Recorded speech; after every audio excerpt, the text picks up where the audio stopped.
Hello and welcome. You're watching our English news program on Somaliland National Television and I'm Morris Mohammed. These are the stories making headlines. Somaliland House of Elders have recently been deliberating the civic and voter legislations in a session held. The House have ratified legislations with overwhelming majority. Vice President of Somaliland takes part in an event for World HIV Day. Moldova pro-EU parties take narrow lead in elections.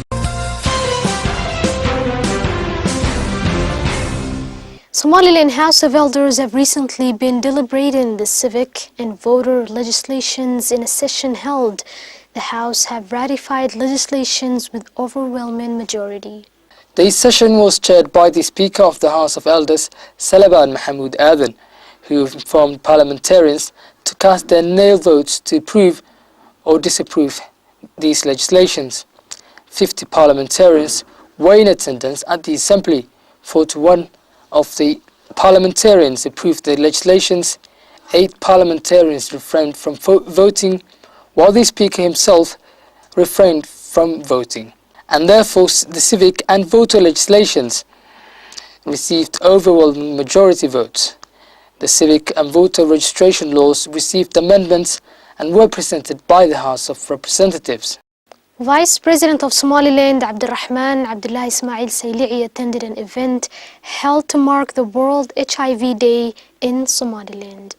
The event had in attendance several government officials, including the Vice President Abdurrahman Abdullah Ismail Sayli'i, Minister of Justice Hussein Ahmed Aidid, Vice Minister of Information, Culture and National Guidance, the Chairman of the National Commission for HIV/AIDS, and several other senior government officials. Chairman of the National Commission for HIV/AIDS, Abdi Ali, speaking at the event, stated that the government placed major priority on providing healthcare to the victims of HIV. The chairman also reiterated that the Commission continues to prioritize on providing awareness programs to the Somaliland citizens on helping those citizens who contracted the virus of HIV, rather than stigmatizing or isolating. Other keynote government officials called on the citizens to protect the rights of people who were victimized by HIV, as it is a necessity to care for the people who contract diseases. Vice President of Somaliland Abdurrahman Abdullah Ismail Sayli'i spoke at the event and addressed the necessity of putting major emphasis on helping provide healthcare and all essential services to those citizens who contracted the deadly virus of HIV.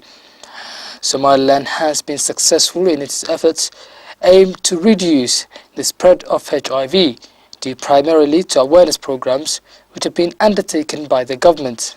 A business delegation from One Alliance Insurance Company has arrived in Hargeisa, where they were warmly welcomed by officials of the Ministry of Trade and Investment.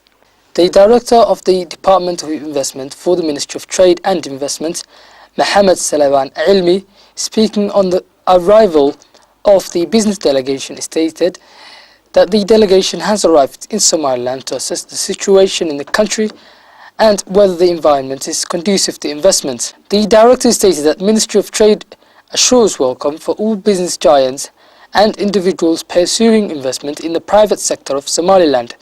Mohammed Salaban Ilmi also stressed that the arrival of business delegation was due to a recent investment conference co-hosted by the Somaliland government and Britain, in which Somaliland displayed opportunities and areas in need of investment for the international investors willing to invest in Somaliland. An official speaking on behalf of the business delegation reiterated that their visit was one of assessment to witness the progress made by the private sector business of Somaliland. Speaking on a number of key areas, he stated, My name is Robert Lewis. I'm the CEO of One Alliance Insurance Company. The reason we are in Somaliland is because a delegation from your country, including His Excellency President Mahmoud, came to London approximately 6 weeks ago to present to the London overall market to see if there were any interested investors in the country. Director General for the Ministry of Interior Abdulsamad Umar Mal informed the media on the recent developments regarding the civic registration and announced the commencement of registration in Awdal and Sahel regions. The Director General stated that Hargeisa and Gabile cities witnessed the biggest number of citizens registering for the ID card, highlighting that Berbera and Borama cities are the next two cities in which the civic registration will take place. He further explained the training provided for the staff working in the process of registering the citizens, stating that the Ministry of Interior has put so much effort into preparing the staff into performing an outstanding job. Abdulsamad Umar Mal pointed out on the great significance of the traditional leaders of Somaliland in assisting in the completion of this national procedure, reassuring that they are an important part of our country.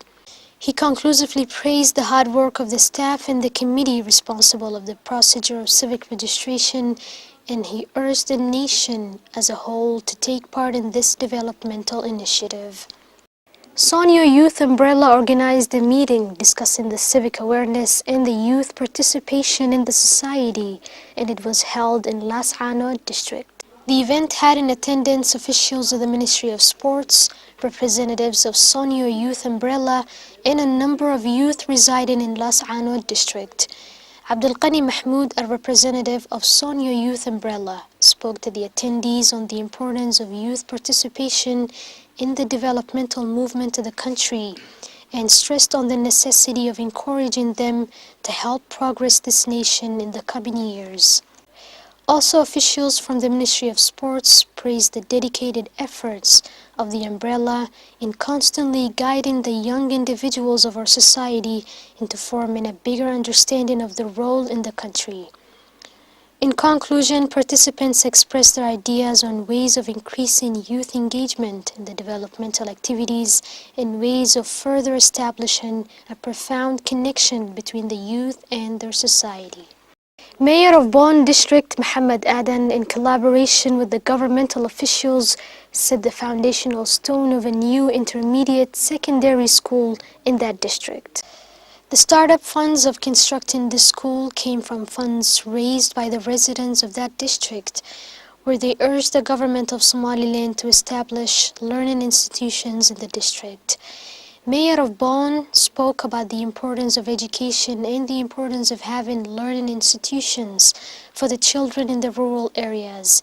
He further explained the necessity of educating all children in Somaliland.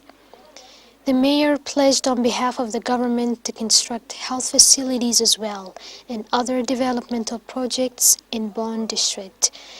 Residents of that district expressed their appreciation to the government's continuous efforts to develop the rural areas of Somaliland. Members of the ruling party Kulmiye held a meeting in Oslo, capital of Norway, where they welcomed new members and also expressed their hopes for the upcoming presidential elections. At the opening of the conference, the chairman of Kulmiye party in Norway, Mr. Mohammed Abdi Ismail, stated that the party is preparing to succeed the upcoming presidential election, and the attendees members presented their support for the party, as well as he welcomed the new members joining to the party. Addressing to the party's members, the chairman also declared that the party's candidate will be His Excellency Ahmed Mohamed Mahmoud Silanyo, the incumbent president of Republic of Somaliland, to move the country forward. On the other hand, several key members joined to Kulmiye party correspondingly told that their decision comes after when they saw the remarkable progress made by ruling party of Kulmiye. The members emphasized that Kulmiye party succeeded over all commitment promised during the past election campaign. You're still tuned into the English news program on Somaliland National Television, and now for the international headlines.